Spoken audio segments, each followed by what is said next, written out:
Morning to all of you. Listen to मी।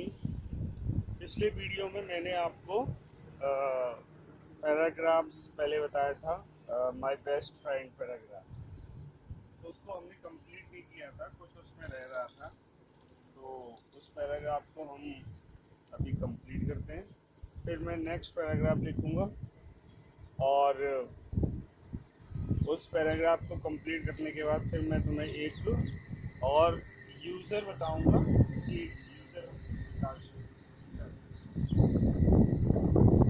तो हमारा जो नेक्स्ट पैराग्राफ था, जो वो रह रहा था पैराग्राफ माय बेस्ट फ्रेंड, वो देखिए पहले तो जैसे माय बेस्ट फ्रेंड हम लिखते हैं।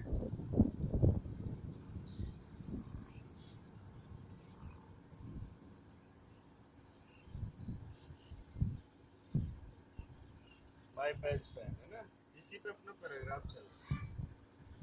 तो हमने उसके बहुत सारी क्वालिटीज़ के बारे में बताया था कि he gets up early in the morning, he respected teachers.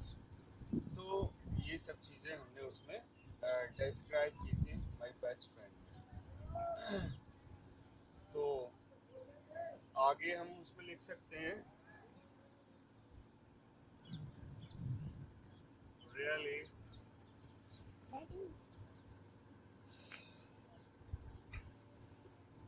He is a good student.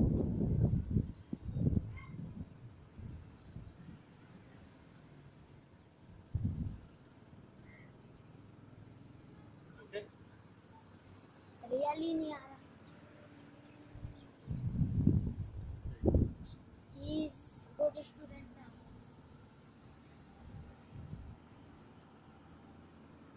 अच्छा रियली नहीं आ रहा है। Okay,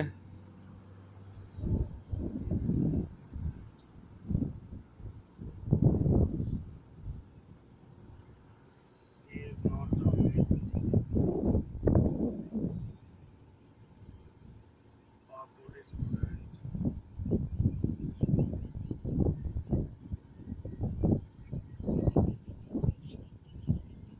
but also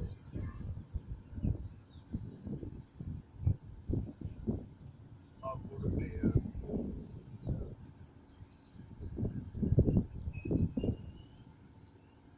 of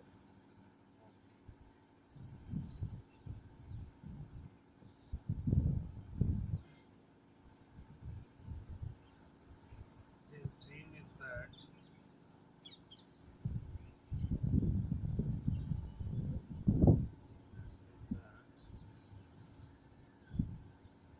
wants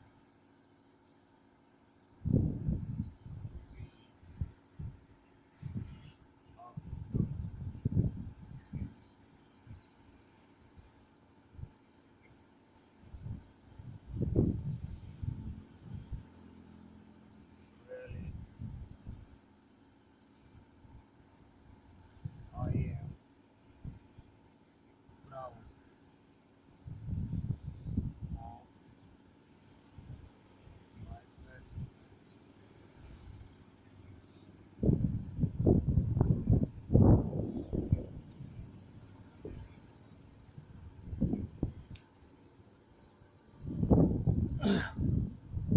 अब देखिए मैं आपको ये सारा पढ़ के एक बार बता देता हूँ। Really, he is a good student. He is not only a good student but also a good player of hockey.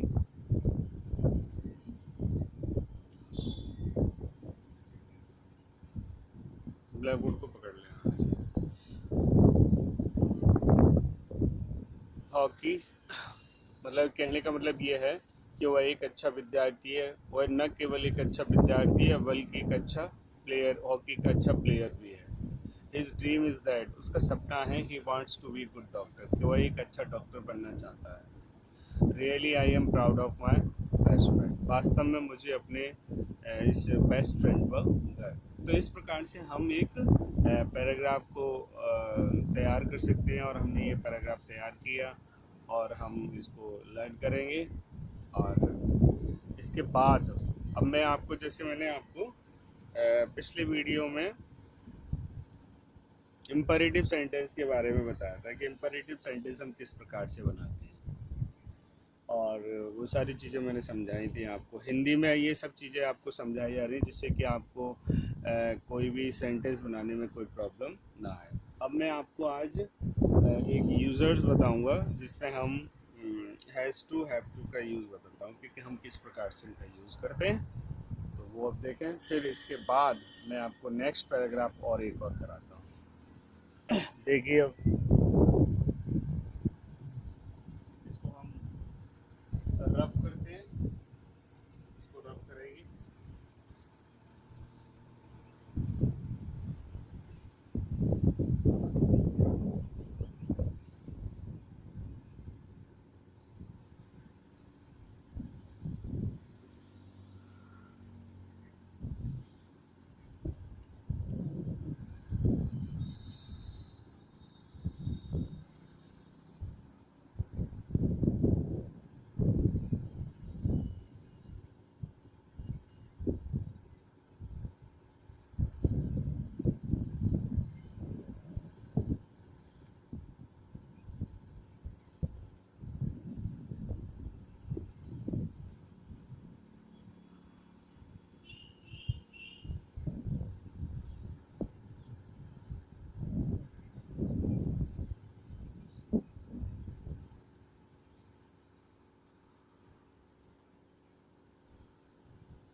ये हमने यूज़र लिखे, use of has to, have to और हैड टू और विल हैव टू और shall have to.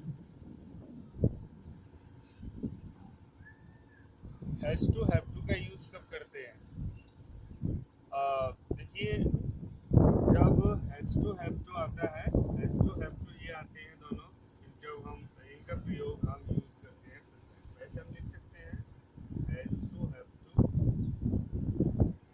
या मैंने लिख तो रखा ही है, ओरली बताते हैं।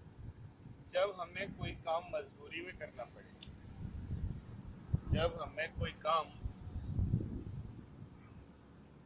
जब कोई भी काम हम मजबूरी में करते हैं, यानी कि मजबूरी को इंग्लिश में बोलते हैं कंपल्सन। जब किसी भी सेंटेंस से अगर किसी प्रकार की कंपल्सन सो हो, मजबूरी सो हो, मजबूरी मतलब कंपल्सन, या हिंदी में कह सकते हैं मजबूरी। तो किसी भी सेंटेंस से अगर किसी प्रकार की कंपल्सन शो हो तो वो सेंटेंस हम has to, have to, had to, will have to, shall have to के द्वारा बनाते हैं। अगर अब इसमें भी मतलब एक मतलब कह सकते हैं कि इसमें अंतर है कि विल हैव टू का यूज़ कब करते हैं और हैज़ टू का यूज़ कब करते हैं, हैव टू का यूज़ कब करते हैं और हैड टू का यूज़ कब करते हैं। तो जब कोई किसी सेंटेंस में कंपल्सन प्रेजेंट में हो, मतलब कंपल्सन प्रेजेंट टेंस में शो हो रही है, मजबूरी प्रेजेंट टेंस में शो हो रही है, तो प्रेजेंट में शो होगी तब तो हम हैज़ टू और हैव टू का यूज़ करेंगे। और प्रेजेंट में भी हम सिंगुलर के साथ हैज़ टू लगाएंगे और प्लूरल के साथ हैव टू लगाएंगे। अगर यही कंपल्सन पास्ट में शो होती है, अगर पास्ट में दिखती है, तो वहाँ पर हम हैड टू का यूज़ करते हैं। किसका यूज़ करते हैं? Had to. और अगर कंपल्सन, यही कंपल्सन अगर फ्यूचर में शो हो, यानी कि फ्यूचर में दिखाई जाए कंपल्सन, तो वहाँ पर हम विल हैव टू और शैल हैव टू का यूज़ करते हैं। यानी कि इस प्रकार से हम इन सेंटेंस को, कंपल्सन अगर किसी में शो होती है तो हम उन सेंटेंस को will have to, shall have to, had to और हैज़ टू और हैव टू की हेल्प से बनाते हैं। जैसे फॉर एग्जांपल, मैं आपको एग्जांपल देके समझाता हूँ और इसको हम रफ करते हैं। पहले नीचे वैसे लिख देता हूँ।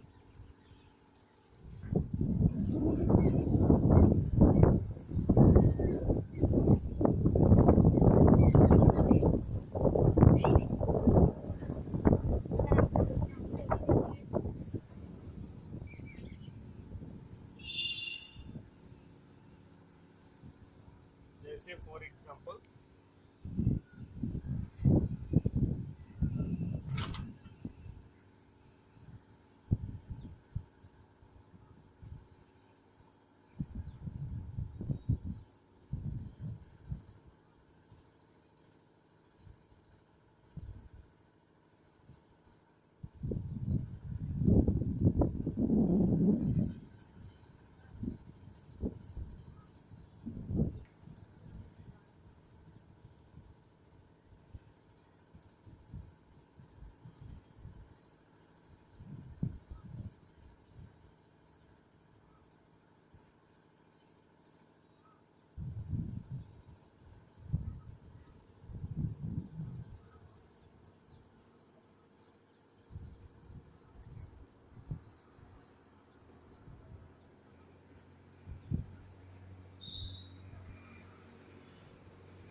हमने पहले एग्जांपल लिया, उसे विद्यालय जाना पड़ता है। पहले हमने लिया उसे विद्यालय जाना पड़ता है, तो इससे क्या है, जाना पड़ता है, यानी कि इससे ये प्रतीत हो रहा है कि वह विद्यालय जाना पसंद नहीं करता, कि he does not like to go to school but he have to go to, मतलब he has to go to school, मतलब उसे मतलब मजबूरी में जाना पड़ता है। तो इसको अब ये है कि इसमें प्रेजेंट में सही सेंटेंस बनेगा he has to go to school।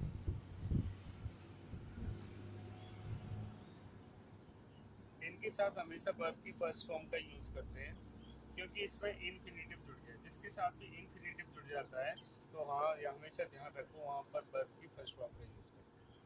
अब जैसे है मुझे ये कार्य करना पड़ता है, ये भी प्रेजेंट में, तो ये बनेगा आई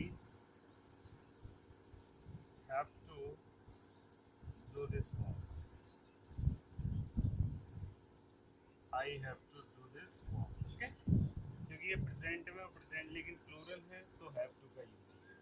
मुझे उसे पढ़ाना पड़ा, पास्ट में है, मुझे उसे पढ़ाना पड़ा, मतलब ऐसा लग रहा है जैसे हमने किसी के दबाव में, प्रेशर में पढ़ा रहे हैं, तो मजबूरी में कर रहे हैं। सारे सेंटेंस जितने भी होंगे उनसे कंपलसरी शो होगी, तो ये बनेगा आई हैड टू टीच,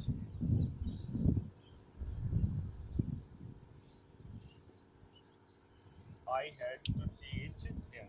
इस प्रकार से हम सेंटेंस को प्रेजेंट में और पास्ट में बना सकते हैं, जिनसे हमें कंपल्सन शो होती है। पहला है उसे विद्यालय जाना पड़ता है, कुछ इसमें मतलब कट सा रहा है, जस्ट अ मिनट, मैं इसको थोड़ा आपको दिखाता हूँ। देखिए,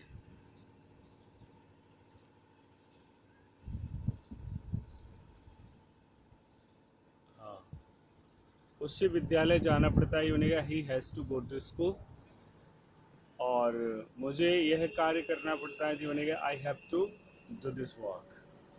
मुझे उसे पढ़ाना पड़ा, पास्ट में है तो बनेगा I had to teach him.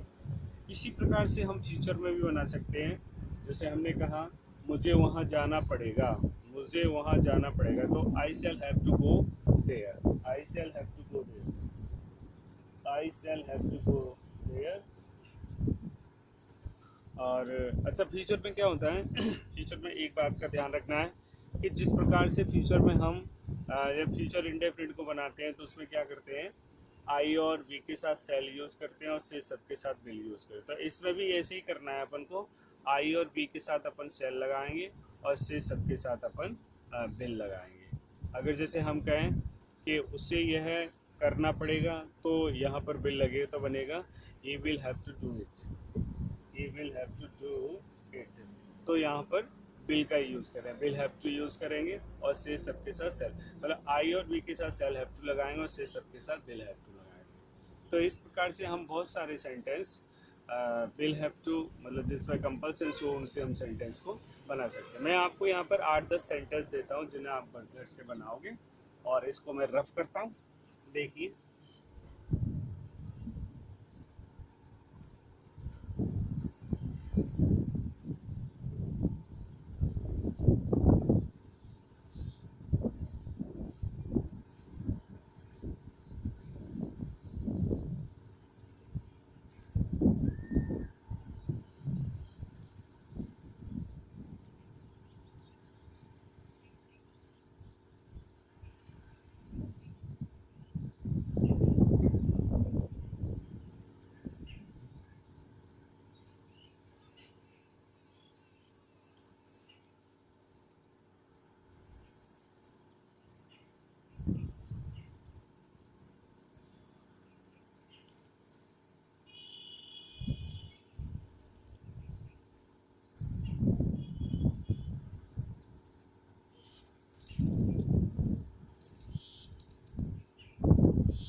देखिए ये सेंटेंस मैंने लिख लिए और जिन्हें आपको हिंदी में ट्रांसलेट, ये मैंने हिंदी में लिखे थे, आपको इंग्लिश में ट्रांसलेट करने हैं इनको। थोड़ा सा ऊपर लेते हैं। हाँ, ये पहला सेंटेंस है, हमें वहाँ जाना पड़ेगा।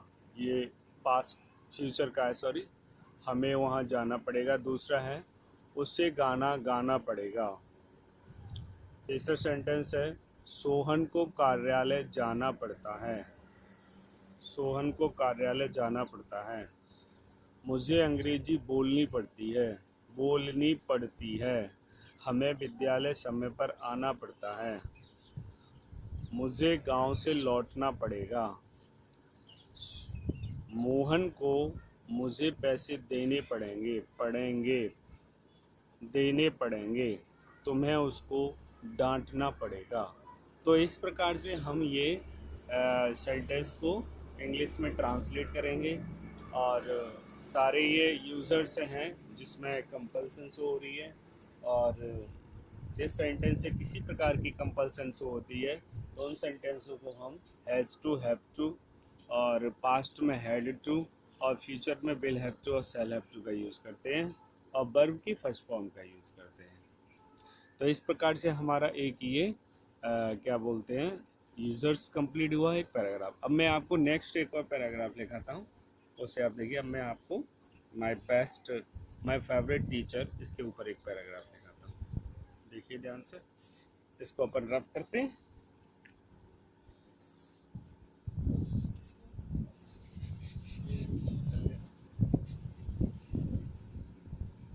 देखिए मैं इसे रफ करता हूँ।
अगला पैराग्राफ है हमारा, माय फेवरेट टीचर। कोई से भी पैराग्राफ लिखे, सबसे पहले अपना डिस्क्राइब करें। मैं ये पैराग्राफ पहले आपको सारा ओरल सुनाता हूँ और मैं चाहूँगा कि आप इस पैराग्राफ को ओरल सुनने के बाद आप खुद कंप्लीट करें।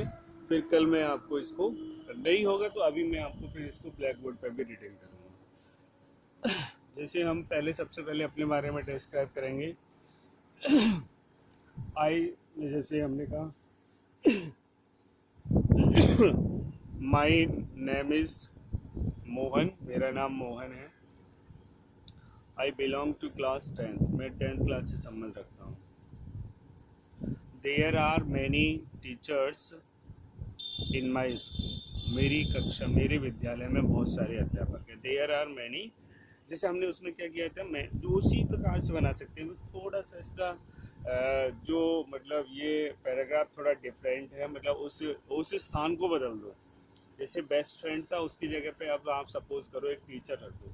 अब जब एक टीचर को रखें तो एक टीचर की क्या रेस्पॉन्सिबिलिटी होती है, उसका क्या स्टेटस होता है, और उसको हम वो हमें क्या हमारे लिए करता है, हम उसके लिए क्या करते हैं, वो सारी चीज़ें आप ध्यान में रखते हो आराम से इजी गोइंग बना सकते हो। तो हमने लिखा, there are many teachers in my school, मेरे विद्यालय में बहुत सारे अध्यापक हैं, but I like one of them, लेकिन मैं उनमें से एक को पसंद करता हूँ। हिज नेम इज़ मिस्टर, अब कोई सा भी नाम लग दो, हिज नेम इज़ मिस्टर विकास पारेख। उनका नाम विकास पारेख है, या सुंदर जादौन कह सकते हैं, सुंदर जी, कुछ भी, किसी का भी नाम लिख सकते हैं, है ना। तो his name is mister Parekh. He teachers us social science, वो हमें सोशल साइंस पढ़ाते हैं। ही टीचर्स अस सोशल साइंस, वो हमें सोशल साइंस पढ़ाते हैं।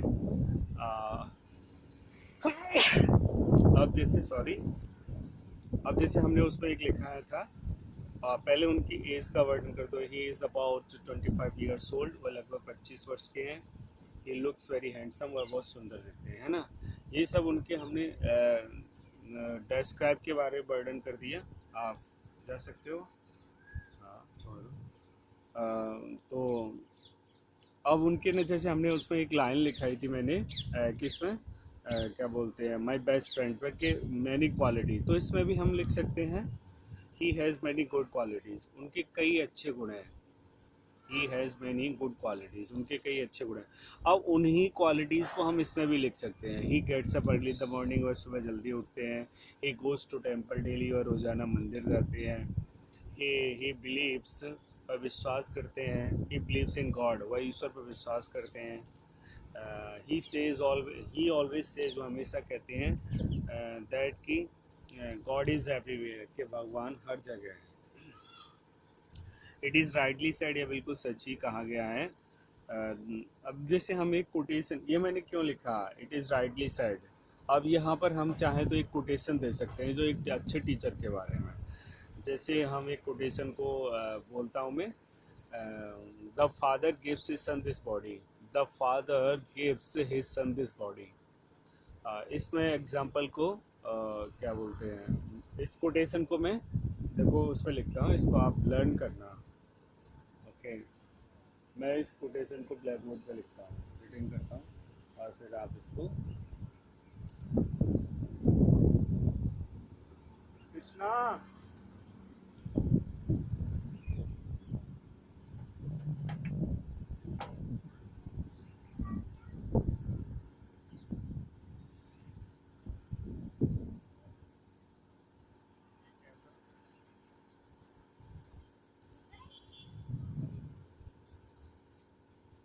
जैसे मैं एक कोटेशन लिखता हूँ आपकी, इसको देखो ध्यान से।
चलो इतना देखिए, ये जो मैंने लिखा है कोटेशन, इसका मीन्स क्या है, इसका हिंदी अर्थ क्या है वो बता दूँ मैं आपको। मैंने लिखा है the father gives his son this body, पिता अपने पुत्र को ये शरीर देता है। The father gives his son this body, पिता अपने पुत्र को ये शरीर देता है। But the teacher shows him way to the salvation, लेकिन गुरु उसे मोक्ष का मार्ग दिखाता है। फिर इसके आगे लिखा जाएगा, so the teacher is greater than father, so the teacher is greater than father, इसलिए गुरु शिष्य से भी बढ़कर, इसलिए गुरु पिता से भी बढ़कर माना जाता है। अब नीचे हम लिख सकते हैं, ये कहा किसने है, तो स्वामी विवेकानंद जी। इसमें हम लिख सकते हैं स्वामी विवेकानंद। तो ये हमने कोटेशन लिख दिया। अब हम आगे और फिर उनके आगे लिखेंगे, he believes in simple living and high thinking, वह सादा जीवन उच्च विचार पर विश्वास करते हैं। He believes in simple living and high thinking, वह सादा जीवन उच्च विचार पर विश्वास करते हैं। अच्छा, ही लुक्स ऑलवेज चीयरफुल, वो हमेशा या ही ऑलवेज लुक्स चीयरफुल, वह हमेशा प्रसन्नचित्त दिखाई देते हैं। ही नेवर गेट्स एंग्री, वह कभी क्रोधित नहीं होते हैं। His method of teaching is very interesting and impressive. His method of teaching, उनके पढ़ाने का तरीका इज़ वेरी इंटरेस्टिंग, बहुत ही रुचिकर एंड इम्प्रेसिव और प्रभावशाली है। मतलब उनके पढ़ाने का ऐसी मतलब बहुत सारी क्वालिटी अपन लिख सकते हैं। और भी मतलब चीज़ें उनके बारे में लिख करके, जैसे हम all student of my class like him very much, मेरी कक्षा के सभी विद्यार्थी उन्हें बहुत पसंद करते हैं। And he likes all students of my class like his son, और मेरी कक्षा के सभी विद्यार्थियों को वह अपने बच्चे की तरह प्यार पसंद करते हैं। मतलब वो भी हमारी कक्षा के सभी विद्यार्थियों को अपने पुत्र की तरह ही मतलब प्यार करते हैं। तो ऐसे हम एक सेंटेंस, एक मतलब पैराग्राफ को तैयार कर सकते हैं, आसानी से बना सकते हैं। तो पहले आप घर से बना के लाओगे इसी पैराग्राफ को, और अगर फिर भी कोई प्रॉब्लम आएगी तो मैं कल ब्लैक बोर्ड पर लिखूँगा इसका। Okay students, thank you.